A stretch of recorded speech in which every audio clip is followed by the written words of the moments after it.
It's now exactly 1600. Please come in, take your seats. No, I mean stand up, stand up. Do I have the officer of the day present? Yes, I do.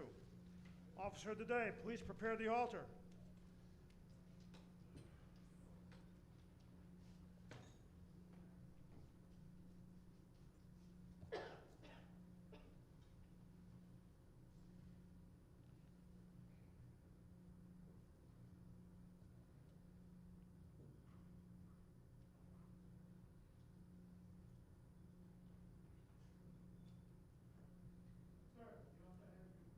Thank you.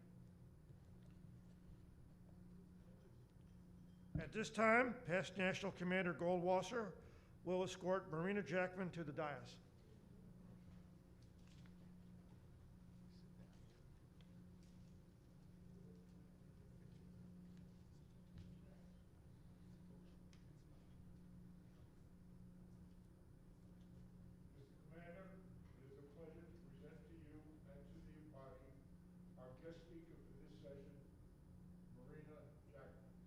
Welcome, comrade.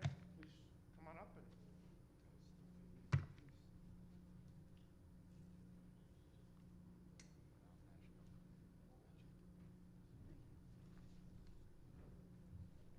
So let me make some introductions, ma'am. Marina Jackman is the president and chief. What's it? Oh, I'm sorry, folks. Take your seats.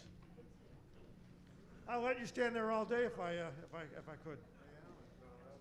Once again, Marina Jackman is the president and chief executive officer of the Global War on Terrorism Memorial Foundation. You know, I find this, I know I'm getting older when I realize two of my children are Global War on Terrorism veterans. Marina received her Army commission in 2011 and spent 8 years as a Medical Service Corps officer stationed at Fort Bragg, North Carolina. She has held numerous leadership positions with the 44th Medical Brigade, including as a platoon leader, an ex-executive officer, and a brigade adjutant. Ms. Jackman also served as a Department of Surgery Chief Administrative Officer and ultimately as a company commander for Womack Army Medical Center. That's in Texas, right? No? North Carolina? I'd heard the name before, but I thought it was Texas, okay. Marina is passionate about honoring those who serve our country and the commitment of their families. A native of Danbury, Connecticut, Ms. Jackman holds a bachelor's degree in anthropology from Fordham University and a Master in Business Administration from the Fuqua School of Business. Did I say that right? Fuqua School of Business at Duke University. Thank you for being here, ma'am, and the podium is yours.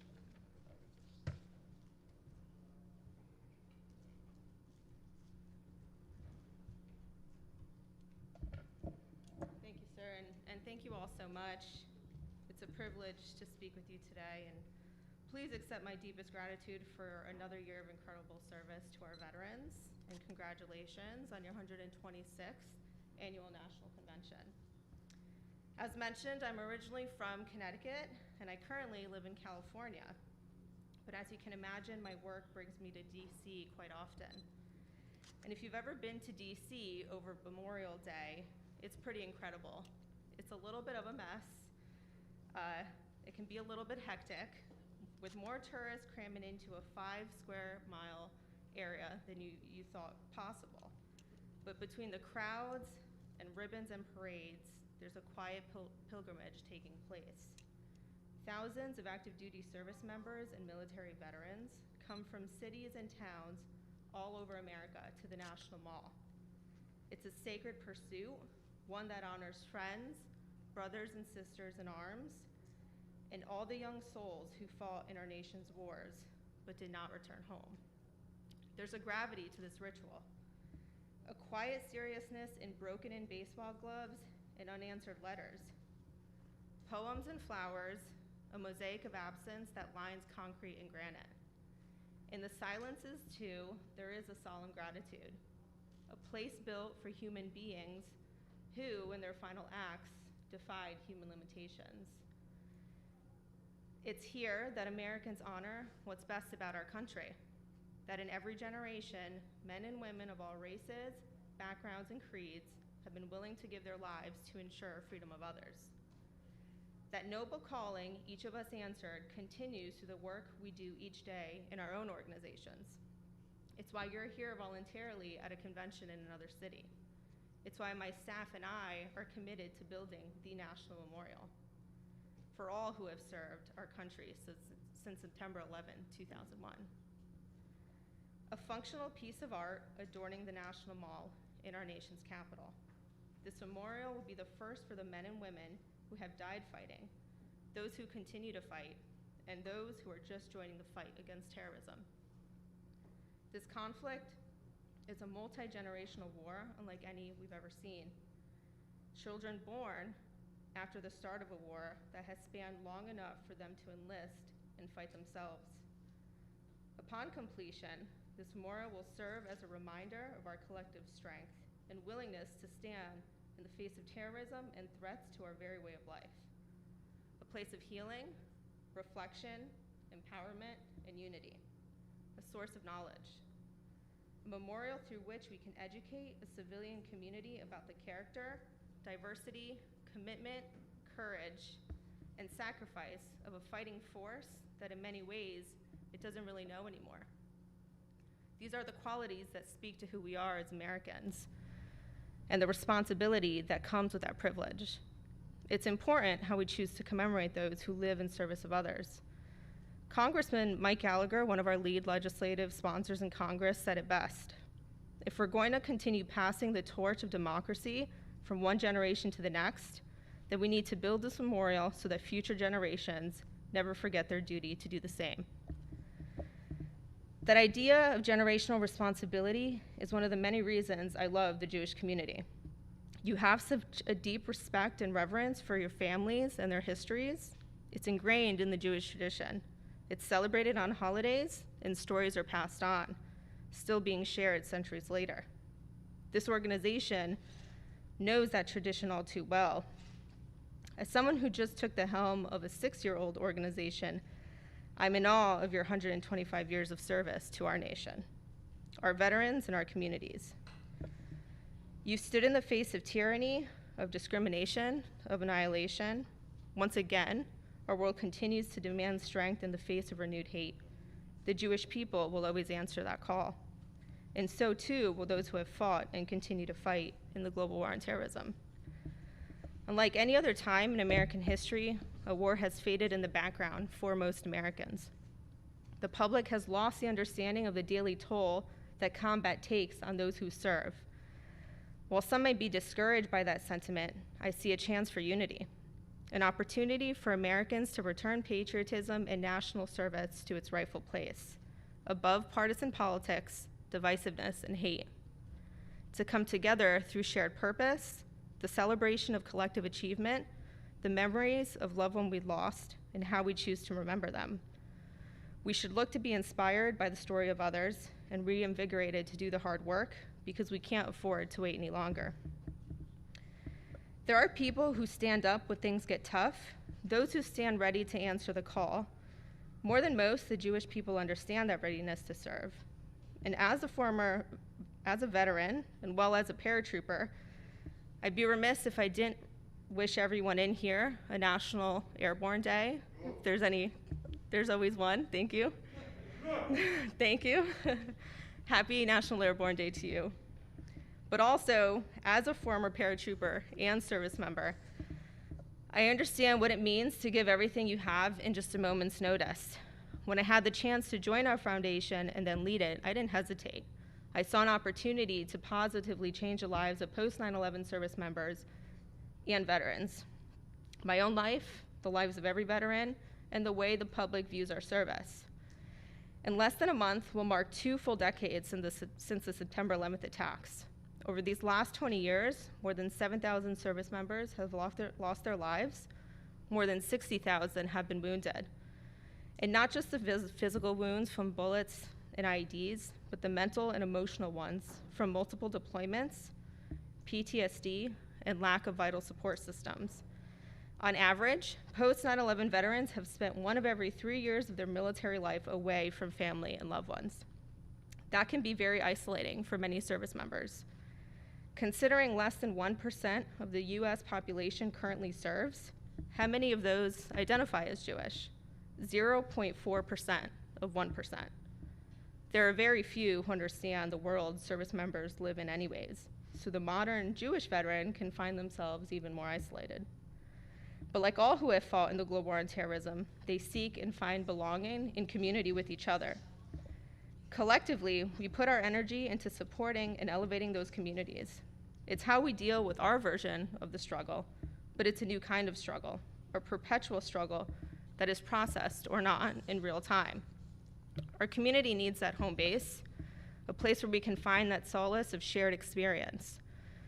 Our memorial will serve as the beacon, a focal point where post 9/11 veterans can honor all who served in the conflict, service members, civilians, and their families, heal and reflect on a complex multi-generational war, empower, engage, and educate civilian and military communities to build mutual understanding, and unite Americans by fostering and sustaining the patriotism that brought us together in the wake of September 11th. Often, it takes a memorial like this to realign public perception, interest, and support. After the Vietnam War, there was contention surrounding the design and construction of that memorial, but since then, it's become a symbol and source of healing. The place where, perhaps for the first time, Americans collectively acknowledge the debt we owe Vietnam veterans and the place they deserve in our shared history. With the subsequent dedication of the Korean War Memorial in 1995 and the World War II Memorial in 2004, the National Mall has become a place of deep personal significance for veterans and military families of every generation. But not everyone has had that experience. Some of the greatest untold stories of World War II are about heroic Jews who served in the American, British, and Russian militaries. Some 1.5 million Jewish soldiers fought for the Allies in World War II. 550,000 of those for the United States. In total, more than 250,000 were killed. These soldiers' vital contributions to the Allied war effort remain buried until recently. Sadly, most of those stories, and the stories of so many from World War II vets, are lost to history, with only 2% of World War II veterans still alive. Our government, our citizens, our military recognize the significance and importance of that memorial too late, actually in every case except Vietnam War Memorial. They have been built too late to have the kind of impact they could have, and certainly far too late for most of those who fought to share that experience with their families. What is history if not our greatest teacher? We cannot fail another generation or 3 of service members. We can and will do it right this time. I want to close with the words of writer Leah Garrett. In a recent piece for Time magazine about Jewish soldiers during World War II, she concluded with these words: "As beneficiaries of these soldiers' sacrifices, we must honor their wishes and those of their families about how we commemorate their service. But as citizens of the troubled 21st century, when hatred is again rising around the world, we cannot ignore the story behind the story. It has never been more important that the incredible, optimistic tale of Jewish commandos fighting successfully against evil be told, and that these secret heroes of World War II finally get their due. For the veterans of the global war on terrorism, we won't need to finally give them their due. We won't have to dig up untold stories. Those who have served in this conflict and continue to serve have asked for this memorial as a chance to mark that service in real time. They seek a place for camaraderie and strength. We all know the fight against tyranny, oppression, and bigotry can never rest, and neither can our fight to recognize all we've lost and sacrificed. As each of our organizations recommits to our communities and to our missions, remember that the needs of our veterans are evolving. The best thing we can do is come together, provide resources, and amplify their stories. This memorial and the community will create can be our greatest gift to those who continue to secure freedom for the rest of us. And 4 days ago, that was the end of my speech. Since then, the events in Afghanistan bring added weight to those words. The communities we create, the bonds we forge, like the ones here at this convention, and the ones that will emerge with our memorial provide the support systems for moments like this. We pray for the brave men and women headed back into harm's way and for those who never left. It's been my honor to join you today. Thank you for bettering the lives of veterans from everywhere and every faith. And with my deepest gratitude, thank you for your service.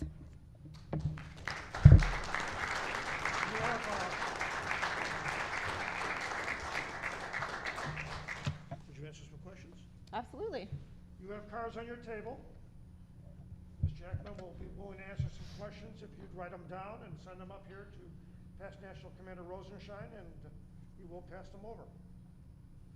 In the meantime, while you're doing that, we'd like to present you with a check to the memorial. Thank you so much. That's a start.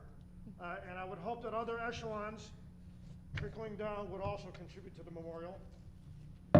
Thank you. And we've made a donation for you to our museum. And Oh, fantastic. Thank you so much. Okay. This is amazing. Thank you. A little book about part of the adventure from your generation. Yes. A little personal gift from me. Thank you so much. Thank you so much for having me. Thank you all. Commander, can I get a picture with you and the young lady with the Sure.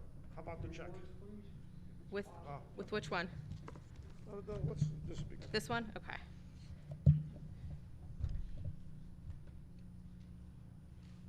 Smile. There we go, we got a smile. It's with your eyes, right? Smile with your eyes. What rank were you? Captain. Anybody have any questions Any they want to pass up questions? here? Any questions? Yes, I have business cards. I will definitely leave behind. Our address on them has just recently been updated. We move our headquarters to DC at the Ronald Reagan Building. That address is on our website, but I'll leave a bunch of business cards with you, Kara, if that's okay. And please feel free to get in touch at any point in time. The memorial is a little bit of a long process, as you can imagine, building in Washington, D.C. So we hope in the next 4 to 5 years to make this a reality. So absolutely follow along on our website, our social media, and our anything to keep up to date on where our progress is. But I'm happy. That's the process we're in now. So it's a 24-step process to build a memorial in Washington, D.C. I'm sure that's not very surprising that it's very long. So we're in steps 9 through 12 of that, which is site selection. So the National Mall itself is actually quite large with different areas.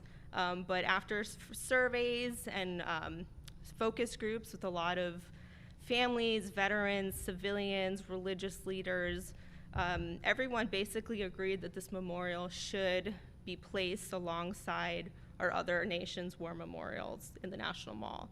And so that space specifically is defined as the reserve. So that's that core space of memorials in DC. Unfortunately, in 2003, that space was deemed closed for any future development. And so we've gone back to Congress to ask for the exception to be able to build there. And so Congressman Mike Gallagher and Jason Crow are our lead sponsors in the House, and then Senator Joni Ernst and Maggie Hassan from New Hampshire are leading those efforts with us. And so we hope to have that legislation passed so that we can put this in the place it rightfully deserves in DC. Any other questions? Okay. Well, thank you so much. Please contact us with legislation, and we'll try and support it also. Thank you. Yes, absolutely. All right, it was nice meeting you. Thank you You for too. being here. Past National Commander, Past National Commander Edgar Wasser will escort you down. Thank you. I had a senior moment there. And it's right in front of me on my cheat sheet here. At this point, we're going to go into business. The rules of the convention, adoption of the convention rules. I will now turn the podium over to Past National Commander David Magidson.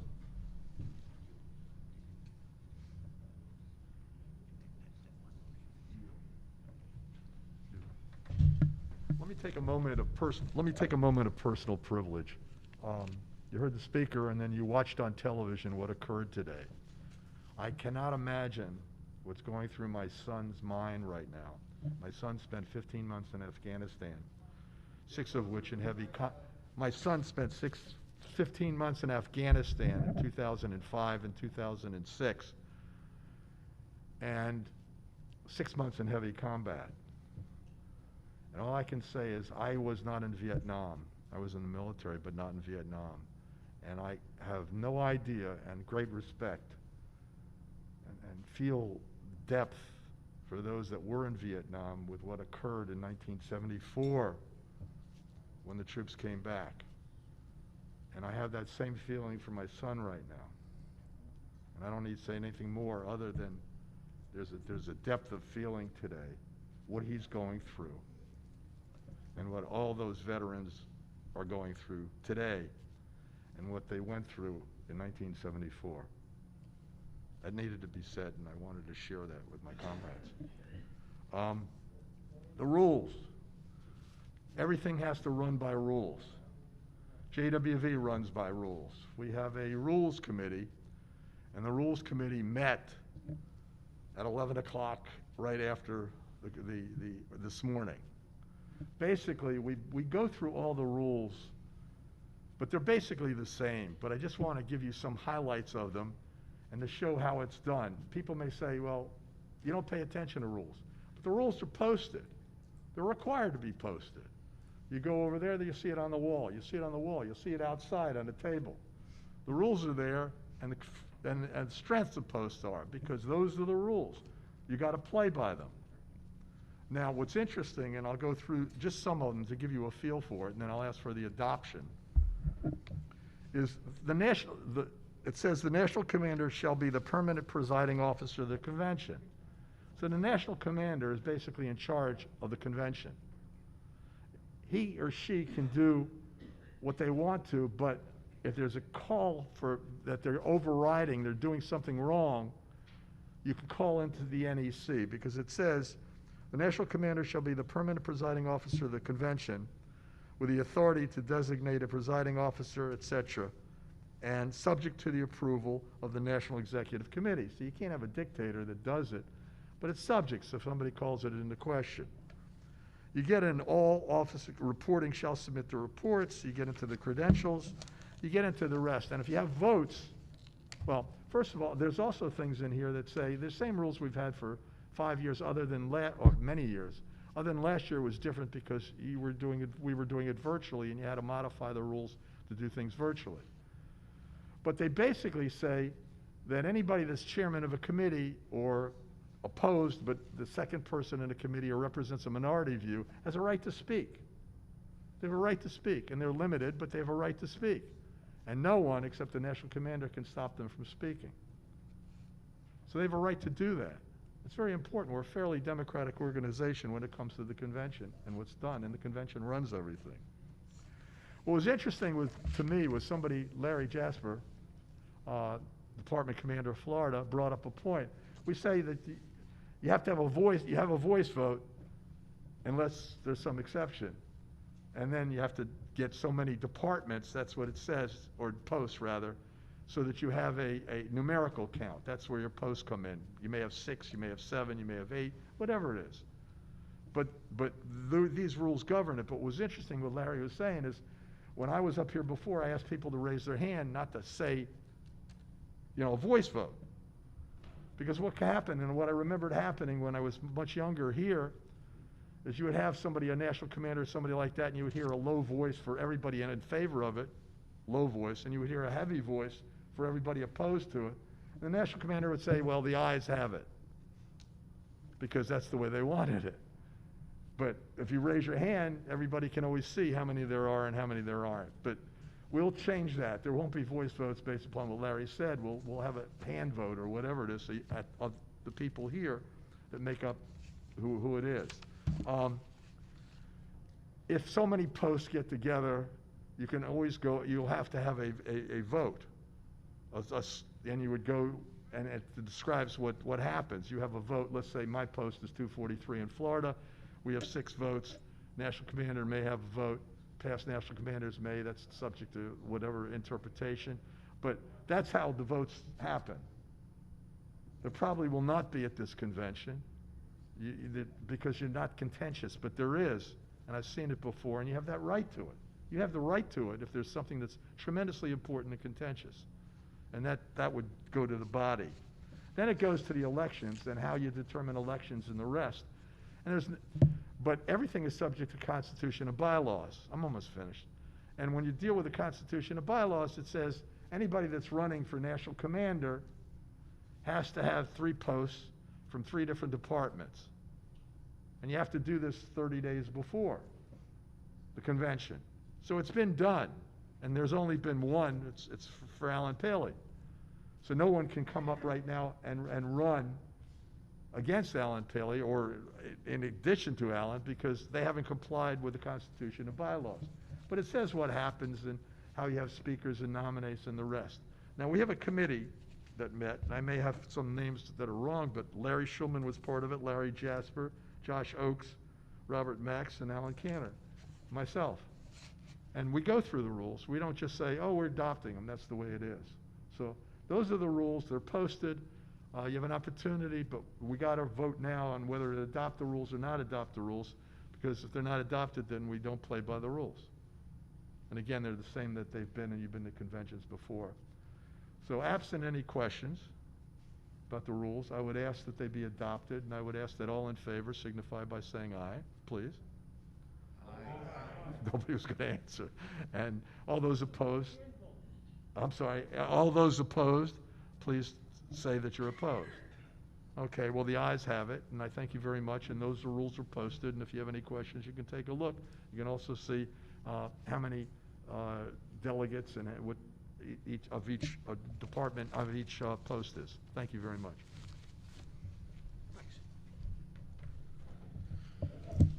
The rules of the convention have been adopted. We will now go into reports. Larry, do you want to give your credentials committee report from the floor, or do you want to come up here? I'll go to the floor. I yield the floor. My name is Larry Schulman. I'm past national commander and chairman of Credentials Committee. We had our meeting Sunday afternoon. We found the following information. There are 7 posts that are not in good standing. However, they have members attending that are in good standing. For example, in one case, the post member is an NEC member. We also have discussed changes in our convention roll call sheet. We would like to show if a post has a past national commander or a department commander as a member. Some of these categories also have a separate vote at the convention. Greg has been very helpful in assembling this information, helping our committee to be successful. Larry Schulman, past national commander, chairman. We should have this sheet posted here in the room that shows every post, what their standing is, for members in good standing, the voting strength, and the name of the individual. We also are making a change on this to put in 2 more categories, so it sort of makes it easier to understand if by chance a post has a department commander or a NEC or a past national commander. That's my report, sir. Thank you, sir.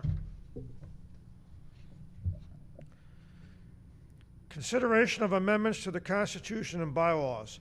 For this, I'm calling on David Magazine and yield the floor again. What's it? I changed 2. Past National Commander Rosenstein will handle that. Thank you. Due to the COVID situation, our judge advocate, Peter Nikitas, could not make it to convention. However, we still had a meeting, and at the meeting, all of the amendments, Scott Stevenson, he's going to stand up and repeat it here, made a motion to essentially amend, to table all Constitution amendments, put them all together, and we'll create a Constitution Convention next year, and all of the amendments, which is somewhere between 35 and 40, will be put forward, and they will create a new Constitution to be presented for the draft at approximately the NEC so we can see it, and then we will vote for that Constitution or against it in 1 year from today. So Scott, you have to make the motion. I'm Scott Stevens, Post Commander 749 El Paso, Department of TALO. I move that we convene a constitutional convention in order to amend, restate, and modify the Constitution and bylaws dated 2019. Hold on a second. Go ahead, sir. Yeah, Jeffrey Bond, Post 220, Massachusetts. Last year we postponed it to this year. This year we're postponing it to next year. Next year we're gonna postpone it to 2023. No. No. Well, hold on. No. No, the situation is this: you, the body, next convention, get to decide. It isn't, last year was more a rules decision, we weren't voting and stuff, but this year, the reason we did it is many of the constitutional amendments that are written, they're duplicates, and we would spend about 6-7 hours going over the same thing. And then, after that's over, we'd agreed upon rewriting and updating the Constitution. So we would work 2 days here, throw it all back still into the same bucket because we need the Constitution rewritten. Now, the only way it won't happen, well, no, that'll happen. What won't happen is whether it passes or not. That's not up to me or anybody sitting up here. That's up to you. So at the next convention, it's a rash assumption on my part, but I assume the Constitution will pass once all the changes are done. Any other questions? May I respond? Sure. All right, the purpose of the Constitutional Convention is not to make radical changes to this document. All of the amendments that have been submitted last year and this year will be considered to be incorporated, and of course there's going to be some rejections because there's quite a few redundant amendments that were submitted over the 2 years. The purpose of the Constitutional Convention is to rewrite the document from the first page to the last page. Take out all the grammatical errors, take out the redundancies, and take out the conflicts from paragraph to paragraph. And I'll give you an example. The National Judge Advocate's paragraph, it lists all of his responsibilities. And it says he will be on multiple committees as an ex officio member and advisor. Well, it doesn't say what committees. So you as a member, if you want to know what committee he is an ex officio member of, you have to read the entire document. So he's an ex officio member on the policy committee. The only way you can find that out is to go to the policy committee paragraph, and it tells you he is an ex officio member.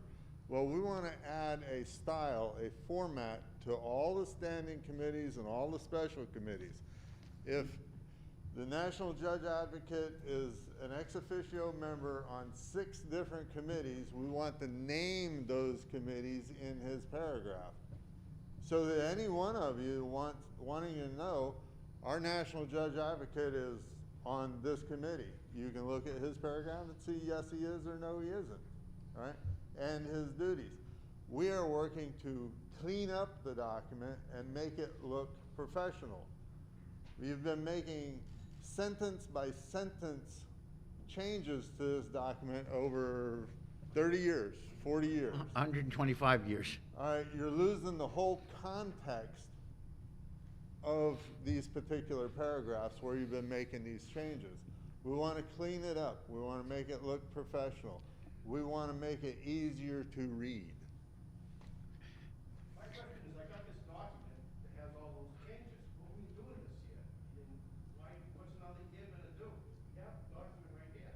No, No, that's an amendment. That's not the document.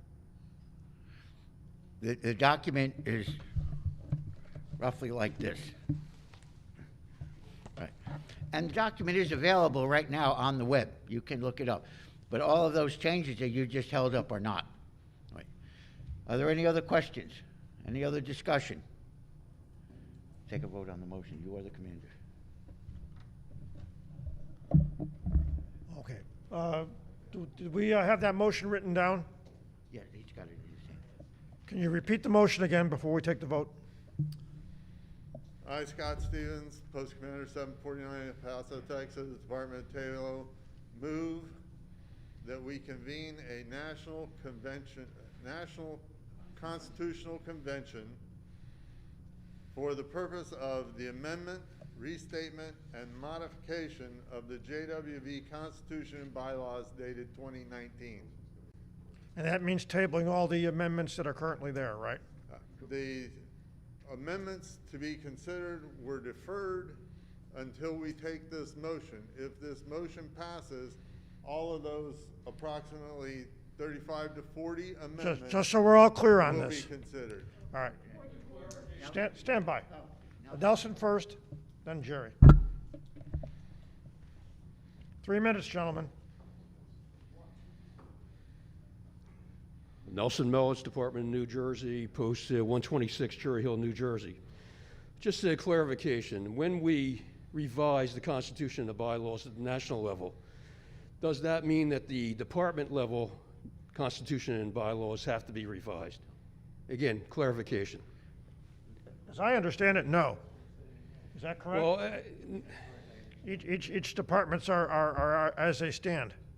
They may Okay. want to change theirs, but it is as they stand. well, just for clarification on my purposes, then, I think the department Constitution and bylaws actually refer to the national bylaws and Constitution. So this is not a one-year process. What I'm trying to get through here, this might be a 2, 3, or longer period of time. They may have to change. I think they do have to change. I agree with you, Commander. So keep that in mind when we're looking at this. Thank you. Jerry, I Jerry recognize you. Alperstein, Post 1 New York. I'd like to offer an amendment to the motion just to add to it in August 2022. Say again? To amend the motion by adding to it in August 2022. You know, we said we're going to have a constitutional convention. Let us state That's when what he it's said. supposed to be. He said next year. We're convention. talking about exact wording of a motion. There was nothing about that in what Scott just did. So I'm. The next convention is a constitutional convention. You don't need to do this. It's superfluous. Does anybody second this? Yeah, it was second before, it was already second. No. Does anybody second the amendment? That's what I meant. All right. Then we're going to vote on the motion. All in favor of the motion as stated, let's do a vote of acclamation. Raise your hands. The motion passes overwhelmingly. Ask for opposed. What? Does anybody oppose the amendment? I see one or two. Anybody else oppose? I said overwhelmingly, but I didn't say it unanimously. So the motion passes overwhelmingly.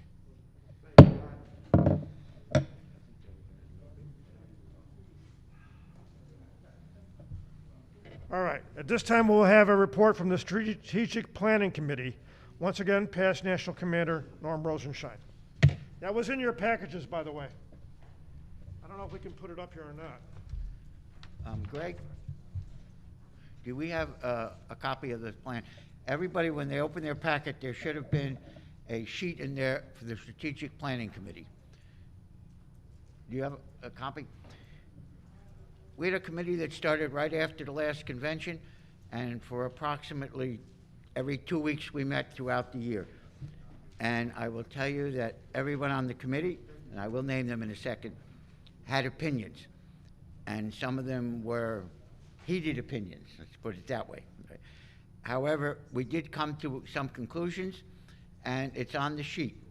What I want the people to do is get your packet out, not now, when you get it, look at it, and go over each line item by yourself and your post. You can go back to your post.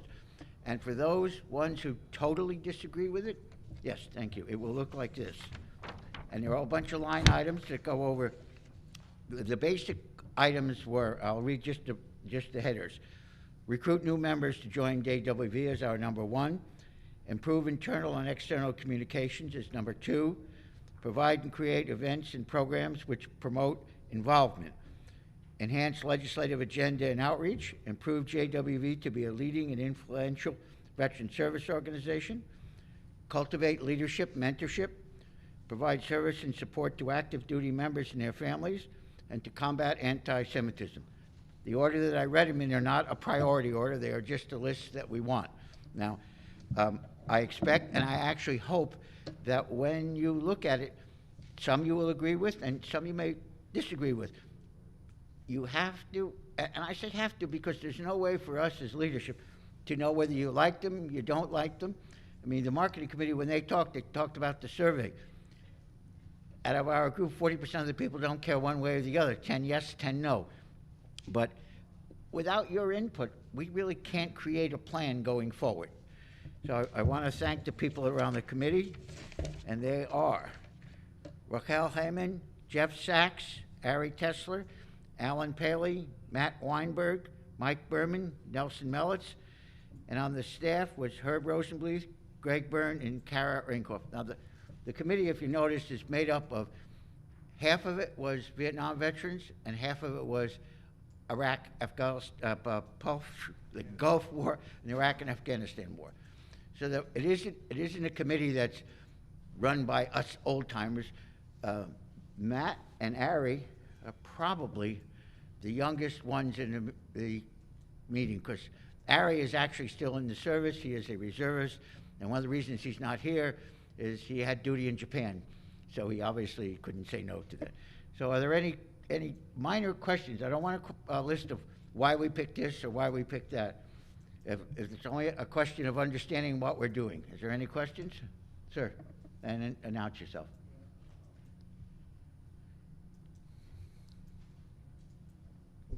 Sid Goldberg,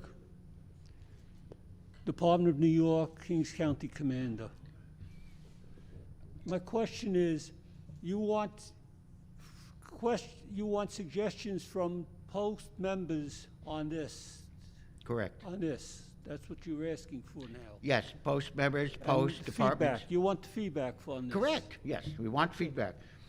Because without your feedback, there's no way for us, even with the committee the way it was and the way it is to determine a direction forward. This is not, as we said with the Constitution, this is not a one-year committee. Because we need to plan for 5 years, 10 years, 20 years, 125 years. And the only way we can do this is by getting the feedback from the posts and the members of the posts. So, any other questions? I thank you all, and I will greatly appreciate it.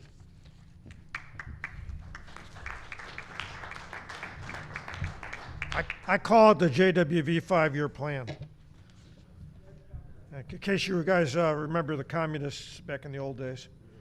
But please provide your feedback. Please provide your feedback. Yeah. We worked pretty hard on that plan, and we think it's a plan, a general framework for the future for us to follow.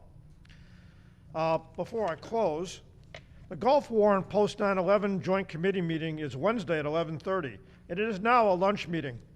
So they're going to be ordering from a kosher restaurant for delivery. Orders must be placed by tomorrow. Please contact Rachel Heyman for the menu. And where are you at? Rachel, are you here? There you go. If you're going to be attending the Gulf War and post 9/11 Joint Committee meeting and you are going to be hungry during that meeting, you might want to see her. All right, Officer of the Day. Do we have any other business to come before this session?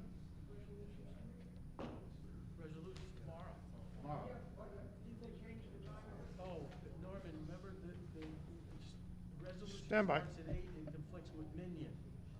We're gonna delay it till 9 tomorrow? Well, it's just, what is it, the breakfast on Wednesday, right? No, tomorrow, the first meeting of resolution is supposed to start at 8, but it conflicts with Minion. So we want to delay it until 9. Yeah, we're looking at a conflict right now. Resolutions begins at 8 o'clock, so does Minion.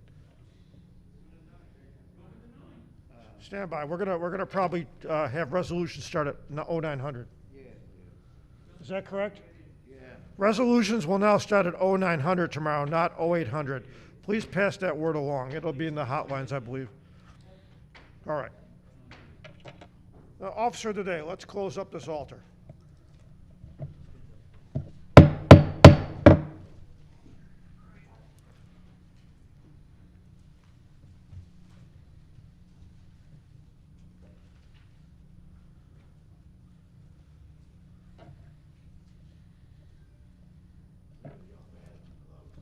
Thank you. We stand recessed until 1:30 tomorrow.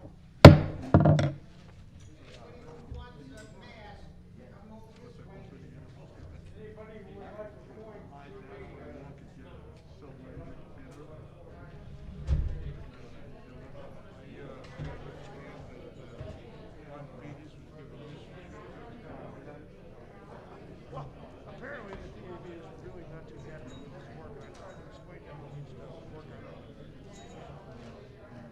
He also thinks you don't like it. Huh? The DAV is unhappy that they have appointed. I didn't realize that. So he needs to work on it for himself.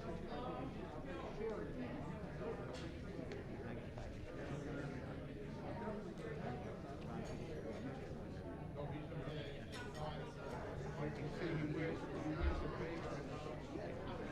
And he was ordered to remove by the military.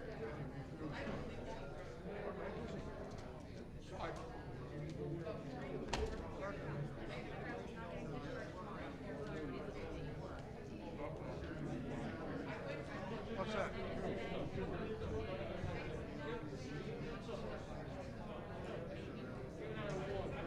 Is that for JROTC?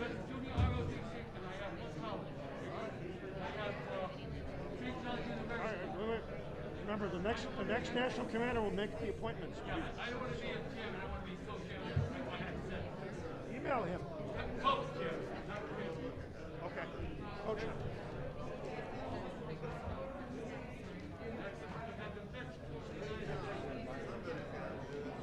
Yeah, well, I don't know.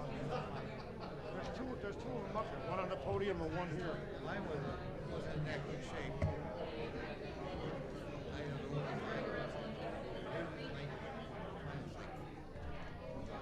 Well,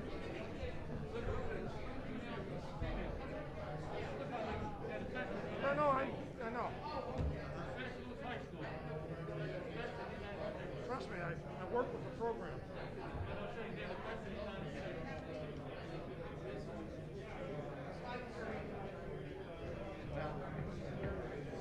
Gentlemen, whose is this?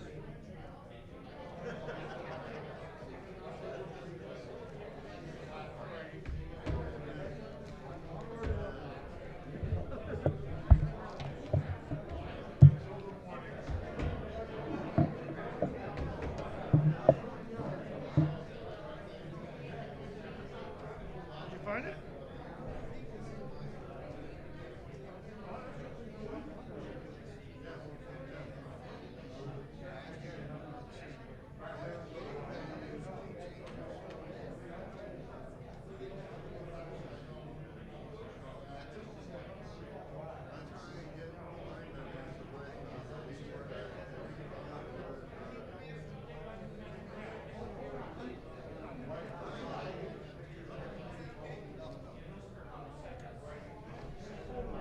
Good meeting so far, everything's going along pretty well.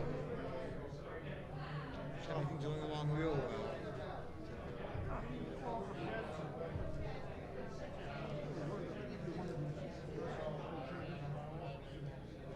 I know.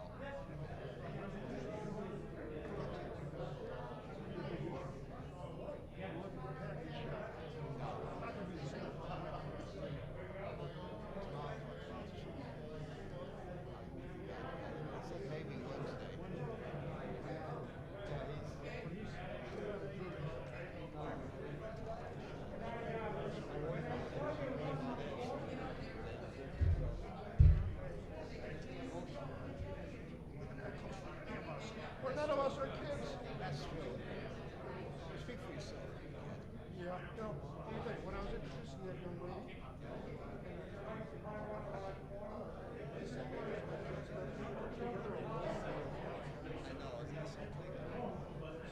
exactly what David Magidson was saying.